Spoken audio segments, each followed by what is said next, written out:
Daily verse of the day, man. Hey, today we're going to be reading from the book of Ephesians chapter 4 verses 1 through 3. So let's go ahead and dive into the word and talk about it afterwards. As a prisoner for the Lord, then I urge you to live a life worthy of the calling you have received. Be completely humble and gentle. Be patient, bearing with one another in love, making every effort to keeping the unity of the Spirit through the bond of peace. All right, so let's break this down verse by verse. So the first verse says, as a prisoner for the Lord, then I urge you to live a life worthy of the calling you have received.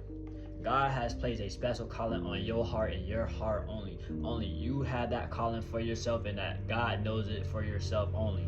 So live the life that you want to live. Be free. Live how you want to live. Literally, just live how you want to live, but do it through peace and love. God doesn't want you working for other people, slaving your life away. He don't want none of that. He wants you working for the Lord, because working for the Lord is going to bring you what true happiness is. That's what God's saying right here. So he's calling you to receive the calling that he has upon your life.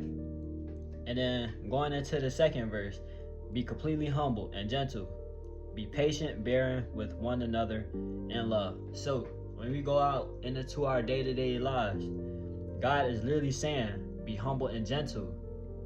Be patient, bearing with one another in love, because that's what God is. So if you're following God, God wants you to go out into this world expressing his love and what God's characteristics is: humble, gentle, patient, bearing, and being in love with one another. I don't know why I couldn't get that out.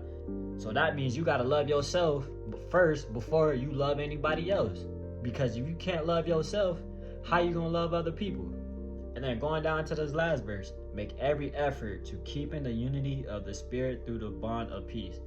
That means when you're walking in spirit, when you're doing all these things in spirit, and you're not walking in wickedness, and you're walking in straight purity, then that peace that you have within inside yourself on your day-to-day tasks, whether you're doing good, whether you're doing okay, whether you're doing bad, that peace within inside you that never changes, that is the Spirit. That's because you're walking in the Spirit. So even though that you may not feel that peace at that time, or it may not seem like God is there, God is right there within you.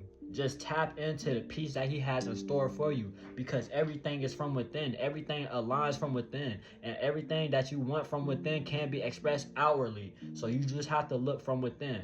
So what did we learn?